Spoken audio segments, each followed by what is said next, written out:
Ibinasura naman ng Anti-Graft Court ang hiling ng ombudsman para matanggal bilang akusado si dating Public Works and Highways Secretary Manny Bonoan sa kaso putong katiwalian. Report mula kay TJ Mendoza.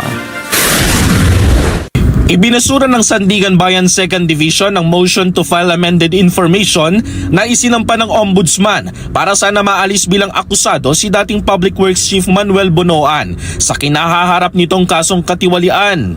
Sinabi kasi ng Ombudsman na gagawing state witness si Bonoan para sa inihahandang grand case laban naman kay dating Speaker Martin Romualdez. Nag-ugat ang kaso dahil sa umano'y conspiracy o sabwatan ni Senator Jinggoy Estrada at Bonoan na mailagay sa budget ang isang flood control contract sa Bulacan na lumalabas na maanomalya. Sa mga isinagawang pagdinig para sa naturang mosyon, iginiit ng prosekusyon na formal amendment lang ang gagawin. Ibig sabihin, hindi naman umano nito mababago ang factual allegations na may criminal transaction sa kaso dahil aalisin lang raw bilang respondent si Bonoan. Pero sabi naman ng defense, substantial umano ang amendment o malaki masyado ang mababago dahil aalisin si Bonoan bilang akusado na co-conspirator sa kaso. Pag nagkataon, magiging lone defendant na raw si Estrada.